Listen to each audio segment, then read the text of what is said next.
Сайн байцгаана уу та бүхэнд энэ өдрийн мэндийг хүргэе. Цэг рүү эхлэхэд бэлэн боллоо.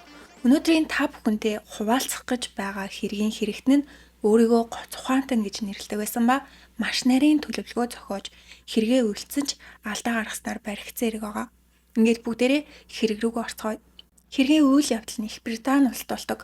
Энэ хэрэг миний өмнө нь ярьж ирсэн хэрэгүүдээс хамгийн санаанд оромгүй үйл явдалтай нь гэж хэлж болно. Их Британи улс дотроо 4 хэсэгт хуваагддаг. Тэдгээр нь Англи, Вэлс, Шотланд болон Хойд Ирланд. Харин өнөөдөр бидний ярих гэж байгаа хэрэг бол Хойд Ирландын Лурган гэх хотод болжээ. Энд ойролцоогоор 30 мянга гаруй хүн оршин суугаас гадна түүхийн олон үйл явдлыг туулж гарсан газар юм байна. 1800-аад оны үед их өлсгөлөн өвчин тахалд нэрвэгдэж хүн бүр ядуугийн туйлдаа хүрч аргаа барсандаа дийлэх хэрэгтэн Америк, Канада руу цагаачлахаар явцгаасан бол 1900-аад оны үед Умард Ирландтай улс төр шашин шүтлгийн холбогдолтой маргаан гарч олон хүн амьарссан. Хэдийгээр тухайн үед Их Британи улсын аж үйлдвэрлэл хурдцтай хөгжижсэн ч Лурган хотод тэр их хөгжлийн нөлөө тархаагүйсэн үе. Лурган хотод 2022 онд Натали Макнали гэх нэгэн эмэгтэй амьдардаг байлаа. Тэрээр Лурганы хойд хэсэгт байрлах Силвервуд гэрээнд амьдрах ба 32 настай, өөрөө тэжээдэг 2 муур, 1 герман овчарктай. Түүний нохооны нэрийг Рибо гэдэг ба байнга л эзэнтэйгээ хамт явж байдаг. Натали дэлгүүр явахдаа, ууланд алхахдаа, салхилахдаа гэд юу ч олж исэн дандаа нохоотойгоо хамт явдаг гэжээ. Тэнтхийн иргэдэн ч тэр хоёрыг андахгүй холоос хараад өө Натали Рибо хоёр явж гин гэж ярьцгаадаг байсан. Дээрээ хоёр ах, доороо нэг эрэгтэй дүүтэй учраас айлын ганц охин гэд гэр бүлийн гишүүд нь түүнийг гүнчгэл хайрлаж өсгсөн. Натали ахлах сургуулаа төгсөөд хуулийн чиглэлээр их сургууль суралцжсэн ч өөрт нь тохироогүйсэн учраас дундаас нь гарч маркетингаар сурчээ. Төгсөөд хит хитэн ажлын байраар явсны эцэст TransLink гэдэг Хойд Ирландад оройн цагаар нийтийн тээвэрт явдаг автобусны компанид маркетингийн ажилтнаар ордог. Тэндээ залуустай танилцаж хайр сэтгэлийн холбоотой болж залуу хүний амьдрал тохиолдох бүхнийг туулж ялаа. Натали амралтын өдрүүдээрээ сайн дурын ажилд идэвхтэй оролцож, оройн гэртээ ирэхээрээ гэр бүл, найз залуугийнхаа хамт шар аригуунгаа хөл бөмбөг үзэх нь түүний амьдралын хэм маяг байсан. Гэр бүлийнхээ дундаас Наталийн хөл бөмбөгт хамгийн дуртай нэжээ. Наталигийн найз залууг Стив Макалоу гэх ба адилхан 32 настай. Тэд үерхэд нэг их удаагүй 2022 оны 8 сард үерхэж эхлээд л Натали жирэмсэн болсон байна. Үүнийг нь мэдсэн гэр бүлийнх нь баярлаж тэр дороо л хөөрхөн үдшилэг хийдэг. Угаасаа гэрлэх насанд өгчээсэн болохоор охиндоо баяр хүргэж зээгээ харах гэсэн аав ээжийн хүслийг та бүхэн ойлгож байгаа. Үүнээс хойш 4 сар өнгөрлөө. 12 сар болж тухайн үед хөл бөмбөг сонирхогчдын хувьд маш том өдөр болсон. Юу вэ гэхээр 2022 оны 11 сараас 12 сарын 18-ны өдөр хүртэл Катар улсад хөл бөмбөгийн дэлхийн аварга шалгаруулах тэмцээн зохиогдсон.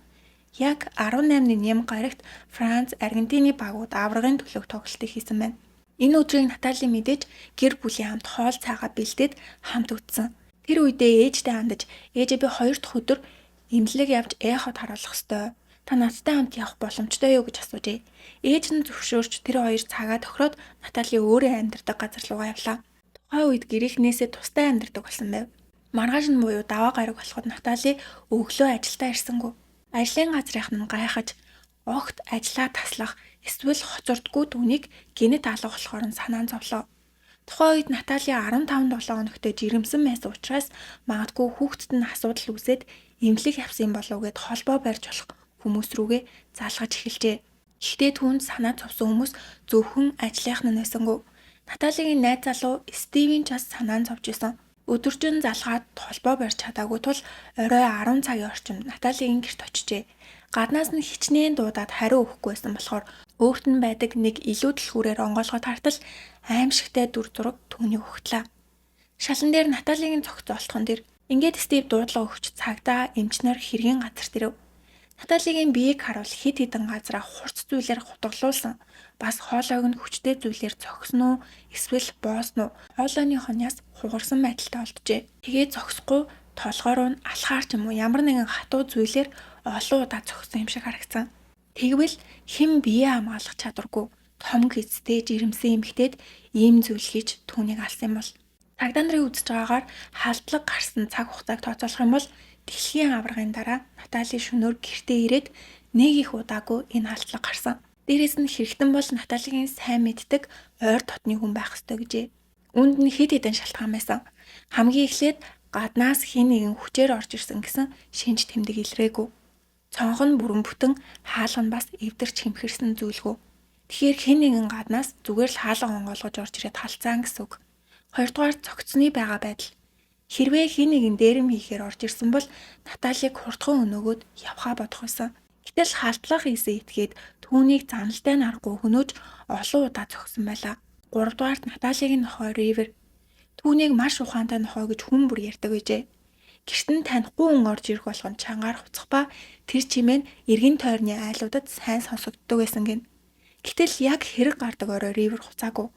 Тэгэхээр ойр дотны хүн энэ хэргийг үйлцэн гэсэн таамаг улам бодиттой болчихлоо. Наталигийн гэр бүлийнхэн охиноо нас барсан гэсэн мэдээг сонсоод үнэхээр итгэж өгөхгүйсэн.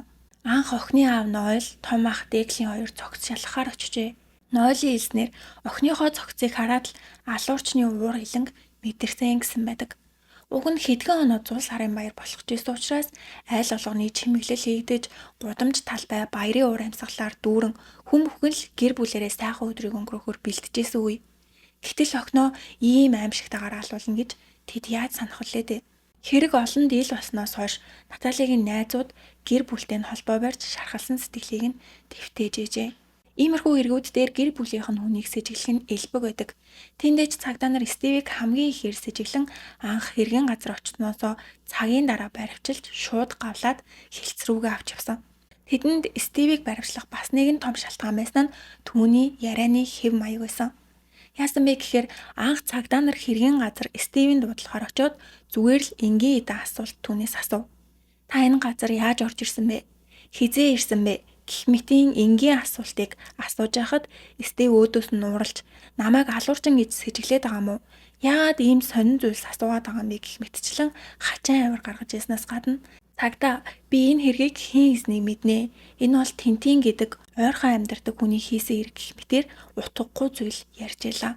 Цагдаа нар түүнийг сэжигтэй байна гэж үзээд баривчилж шалгасан ч нэг их удалгүй сулсан.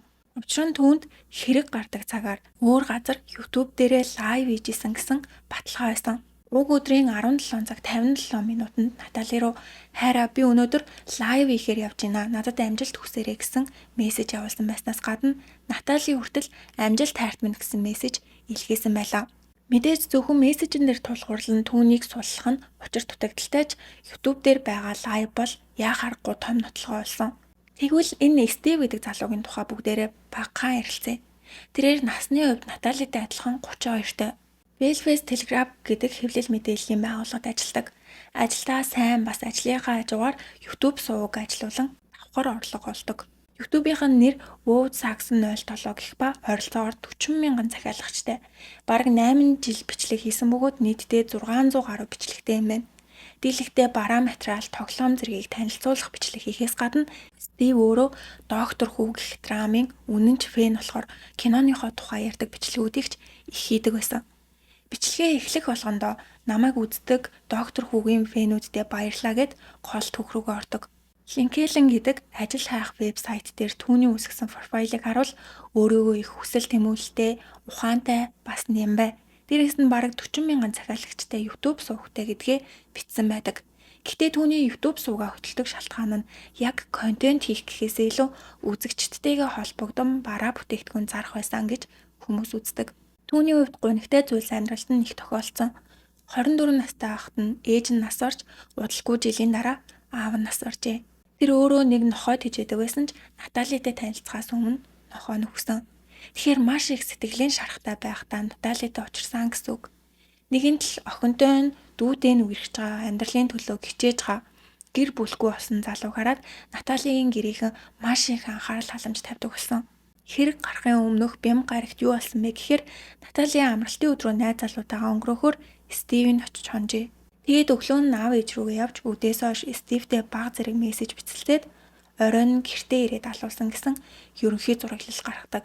Стив даваа гарагт өдөржин хүлээж Наталитай холбогдож болохгүй байсан болохоор орой санаан зовж гэрт нь очиод хаалгыг дөнгөж нээхэд Ривер дотроос давхиж гарч иржээ.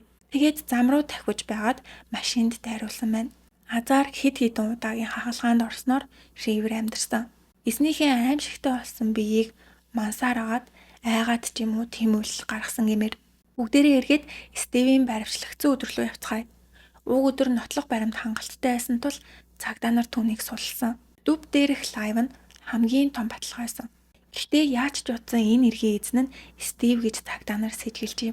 Тэд Наталигийн амьдарч исэн Silverwood Green гэх очихны бүх айлаар орж тусуулах мэдээлэл хайхад 2 хүн оройн 9 цагийн үед эмэгтэй хүний ойрлох чимээ сонссон гэжээ. Гэхдээ тэрнээс өөр олигтой мэдээлэл олоогүй. Мөрдлөгийн цар үрээг тэлж зөвхөн хотхон гэлтгүй тэр бүс нутгийн олон айлаас мэдээлэл авч бүр шагнал хүртэл өгөх болцолтой материал тарааж исэн. Тэхээс өөр аргагүй болтлоо мэдээлэлгүй байсан гэсэн үг. Энэ бүгдийн хажуугаар цагдаа нар тухайн бүс нутгийн хяналтын камеруудыг нэг бүрчлэн шалгаж байлаа. Ингэхдээ 2 эрэгтэй хүний бичлэг болдог. Тэр 2 эрэгтэй хүн Наталигийн байрлал нэг нь ороод нөгөөх нь гарч харагдана. 20 цаг 52 минутын үед орж байгаа эрэгтэй нь хар хувцастай бол 9 цаг 30 минутын үед гарч байгаа эрэгтэй нь цагаан хувцастай. Бусад камеруудыг олон удаа шалгасан ч хар хувцастай эрэгтэй байрнаас гарч ирээгүй тул энэ 2 хүнийг нэг хүн гэдгийг мэдж авсан. Бас дээрэс нь энэ эрэгтэй яг хэрэг гарсан гэж үзэж байгаа цагаар байшинд ороод гарсан болж таарлаа. Эхэндээ бичлэгийн чанар муу байсан болохоор нэг хүн гэдгийг мдээгүй ч явандаа нарийн шинжилж үзэхэд эрэгтэй алхааны хэв маяг адилхан бас үүрсэн цүнх нь нэг цүнх байсан. Наталигийн орцонд коридорт нь яг тэдний хаалга руу харсан орцны булангийн камер байд юм байна. Цагдаа нар тэр камерын бичлэгийг шалгаж үзэхэд өнөөг эрэгтэй харанхуй шөнө орж ирсэн мөртлөө аль нэг хаалгыг ядаж номерыг нь шалгаж харахгүй шууд Наталигийн гэрлүү чиглэн алхаж байгаа нь харагддаг. Тэгэхээр анхнаасаа хаашаа очихоо дотор нь хүн байхгүй байгааг бүгдийг нь мэдчихсэн гэсэн үг. Нэгэнд с ิจ гтний бичлэгийг олсон тул цагдаа нар бичлэгийг нийтэд цацаж иргэдээс нэмэлт мэдээлэл ирэхийг хүлээхээр болсон. Цагдаа нарын ингэж ажиллаж байх үеэр хохирогчийн гэр бүл, ах дүү, найз нөхөд мөн Стив нар хамтдаа оршуулгын ёслол хийж төр жанжаагүй байсан хүүхдийн төлөөч мөн гашуудл илэрхийлэн цэнхээр ягаан бөмбөлөг авчирч тэр өдөр бүгдээрээ гашууд уйлцгаасан. Стив ч бас хэрэг гарснаас хойш сар гарны дараа буюу 1 сарын 31-ний өдөр энэ хэргийн жинхэнэ эзэн баригдсан. Тэр бичлэгэн дээр хүн хэн байсан бэ гэвэл Стив. Та бүхэн гайхаж яаж YouTube live хийж исэн мөртлөө бас тэр цагтаа хүн амны хэрэг хийсэн байх вэ? Юутай ч эхлээд түүний гэдгийг илчлэх баримтуудаас ярив.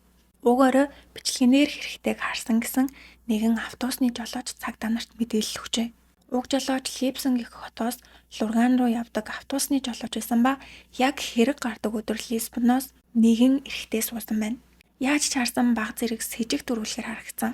Том зүнх үрснээс гадна юудэнтэй цаам зөмсөж нүрээ маскаар халгалсан. Мэдээж тухайн үед коронагийн улмаас хүн бүрл маск зүүжсэн. Гэхдээ түүнийг бүр с ิจ гтээ санагдуулсан өөр нэг зүйл бол уг залуугийн өмсчээсэн бэлээ.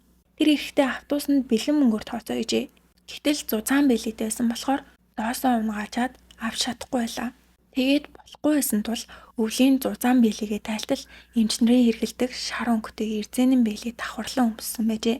Автобусны жолоочийн хэлснээр би бусад зүйлийг нь сайн санахгүй байгаач үүрч явсан цүнхийг нь маш сайн санаж байна гэсэн. Тэгээд цагдаа нар бичлэгийг түүнд үзүүлэхэд тэр өдөр автобусанд суусан залуу мөн байна гэж баталдаг. Бас тэр эрэхтэй яг Наталигийн амьдардаг хотгоны уурдах буудлын дээр буусан гин. Хэдийгээр автобусны дотор камер байгаагүй ч автобусны эргэн тойронд олон камер байсан. Эдгээр нь бүгд с ิจ гтнийг бичсэн нь тодорхой бөгөөд бас нэг аимшигтай мэдээ бол Стив яг энэ Лисбон гэх хотод амьдардаг байжээ. Эхний байдлаар автобусны жолоочийн мэдүүлэг хэрэг хийсэн байж болцшгүй итгээд Silverwood Green хотгоны автобусны буудлын дээр буусан байх магадaltaй гэсэн дүгнэлтэнд хүрсэн. Гэтэл хэргийн газрыг шалгаж байхдаа цагдаа нар цуснд будагдсан Marigold брендийн бис заслын биелийг олжээ. Энэ нь яг жолоочийн хэлсэнтэй таарсан тул тэр өдөр Лисбоноос суусан этгээд алуурчин гэдэг нь тодорхой боллоо. Гэхдээ тэр үнийг Стив гэдгийг одоо нотлох ёстой. Стивийн утсыг шалгаж үзгээд хэрэг гардаг өдөр яг Лисбоноос явах автобусанд суух үедээ утсаа унтраасан болж таардаг. Цагдаа нарт дахиад нэг гэрч болцсон ба тэр нь Наталигийн хотгоноос захиалгад үйлчлүүлэгч авахар очсон таксины жолооч байсан. Өөрийнхөө үйлчлүүлэгчийг хүлээж авахт нь нэг эрэгтэй орж ирээд Лисбон руу явахыг хүсжээ. Жолооч өөрийгөө захиалгатай байгаагаа хэлтэл манай ээж маань өвдөд би энэ тар байгаа гинэ. Та захиалгаа цуцлаад яваад өгч болохгүй юу гэж маш удаан гуйсан тул яа гарахгүй явсан байна. Ингэхдээ жолооч уг хэрэгтэй царайг маш сайн харж авсан. Жолоочийн очисон газар бол яг Стивийн байшин байлаа. Харин Стив тэр үед утсаа буцааж асаасан болж таардаг. Сүүлд нь цагдаа нар хид хідэн с ิจ гтэй этгээдүүдийн зургийг харуулхад Стивийг харсан даруйдаа зааж энэ хүн тэр орой миний таксинд суусан хүн мөн байна гэжээ. Цагдаа нар дахин асууж та өдөрт олон үйлчлүүлэгч авдаг штэ. Энэ хүн үнэхээр мөн гэдэгт итгэлтэй байна уу гэхэд аль хэдийн захиалга авсан мөртлөө энэ хүний төлөө захиалгаа цуцалсан штэ. Тийм зүйл нэг их болоод байдгүй. Дээрээс нь өөрт нь мөнгө байхгүйгээд гэрлүүгээ ороод аваад гараад ирээ гэсэн болохоор цухтаж магадгүйгээд би машин дотроос анхааралтай ажиглаж исэн. Юутайч мөнгө авсан. Тэгээ энэ хүн яахааргүй тэр хүн мөн байна гэжээ. Нэгэн талуурч нь Стив гэдгийг цагдаа нар одоо баттай мэдсэн ч шууд баривчлаагүй. Тэд Стив рүү залгаж та завтай бол бидэнд нэмэлт мэдээлэл өгөөч. Бидэнтэй хамтарч ажиллаж түрэг хилтэсдэр хүрээд ирээч гэх мэтээр асуухад Стив татгалцсан. Тэгэхээр нь та зүгээр уцаар мэдээлэл өгч болно. Тэр өдөр хэргийн газар ороход яг ямархуу байдалтай байсан бэ гэж асуусан. Энэ бол уг өдөр хамгийн түрүүнд хэргийн газар очсон хүний хувьд хангалттай хариулж чадгаар асуулт. Гэтэл Стив ууралж яагаад тийм юмыг надаас асуугаад байгаа юм бэ гэд уцаа тасалжээ. Ингээд цагдаа нар түүнийг улмал сэжгэлсэн. Гэхдээ одоо цагдаа нарт тулгарч байгаа хамгийн том асуудал бол лайв бичлэг. Стивийн бүхэл бүтэн 5-6 цагийн туршид хийсэн тоглоом тоглож байгаа лайвын бичлэг байлаа. Юутайч цагдаа нар Стивийг урьдаас хийсэн бичлэгээ лайв болгон цацаад өөрөө аллах ихээр явсан гэж үзчихсэн. Стив өөрөө энэ лайва хийхдээ техникийн асуудлаас чат нь харагдахгүй байгаа тул үзэгчдтэйгээ харилцаж чадахгүй болохоор уучлаарай гэж хэлээд стримээ эхлүүлсэн байдаг. YouTube дээр лайв хийхэд хүмүүсийн дийлэгтэй ашигладаг програм бол OBS. Энэ програмын тусламжтай шууд лайв хийсэн ч болно, эсвэл өмнө нь бэлдсэн бичлэгээ оруулсан ч болно. Харин үүнийг шалгах амаргүй, ер нь бол бараг боломжгүй гэж хэлж болно. Түүний стримийн нэр нь хүртэл хачаа Хэрцгий шөнө 100 сарын баярын тоглоомын стрим гэсэн нэр өгсөн байсан. Дээрээс нь Стив нэг их лайв бичлэг хийгээд байдгүй мэн. Хамгийн сүүлд 2020 оны 11 сард нэг удаа стримсэн мөртлөө одоо яг хэрэг гардаг шөнө ахаад лайв хийсэн байгаа нь хачирхалтай. Түүний стрим дээрээ тоглосон тоглоом нь GTA Vice City буюу монголчуудын нэрлэж занснаар Чита байлаа.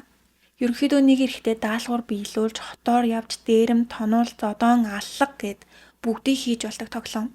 Тэмдэж насны хязгаартай байдаг. Улс орон болгонд энэ хязгаар өөр өдөгч 15-18 наснаас хойш тоглохыг дийлэнхтэй зөвшөөрд юм байна. Стримээс хэд хэдэн ажиглах зүйл байгаа.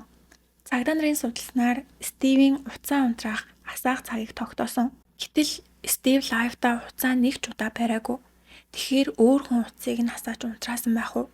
Стив гэртээ ганцаараа амьдардаг байсан болохоор тийм байх боломжгүй. Бичлэгээ эхлүүлэхдээ Стив техникийн асуудлаас олж чатаа шалгах боломжгүй гэж хэлхий хажуугаар уг нь уцаараа шалгаж болохч тоглоомгоо уцаа арах чинь жаахан тийм мэдтэй гэж хэлсэн байдаг. Бичлэгийн дундуур тэр пи ууж өнөөдөр уус уучраас гэрээсээ гарахгүй. Алкогол хэрэглээд жолоо барих ямар аюултай болохыг та нар мэднэ үсттэй. Энэ бүхэн чита дотор л боломжтой болохоос бодит амьдрал дээр биш гэж байнга ярьдаг. Өөрөөр хэлбэл өөрийгөө хуйлаа сахдаг сайн иргэн гэдгээ үзэгчдтэй батлах гэсэн мэт харагдана. Дээрээс нь читаага тоглоод олон үед авсны дараа сайд мишн буюу тоглоомонд нэг их нөлөөлөхгүй нэмэлт даалгавар биелүүлэхээр болдог. Тэр нь эхнэрээ машиндаа суулгаж авч яваад осол мэт харагдуулах ёстой даалгавар байлаа. Гэтэл Стив энэ даалгаврыг биелүүлж бүгдийг нь дуусгасныхаа дараа камер руу хараад би бүхэл амьдралаа осол мэт харагдуулсан гэж хэлээд инээж байгаа нь харагддаг. It looked like an accident. Well, that's alright. I've made my entire life look like one. Hoo-ha! Hoo-ha! Тэгээд болоогүй бас нэг аимшигтай зүйл бол стримийн дундуур үзэгдсэн киноны постэр байсан. Удаан хугацаагаар стрим хийж байгаа хүмүүс амралт авч 0 орох, юм идэх ч юм уу төр завсарлага авахар болох юм бол лайв удахгүй үргэлжлэнэ гэсэн бичиг гаргаад хонь нь ай тавиад үлдээдэг. Стив ч бас тэгсэн. Бичлэг эхлээд 3 цаг 26 минут орчим болоход Стив амралтаа авах ба яг энэ үед лайв удахгүй үргэлжлэн гэх бичгийн дундуур No Time to Die гэх киноны постэр гараад өнгөрдөг.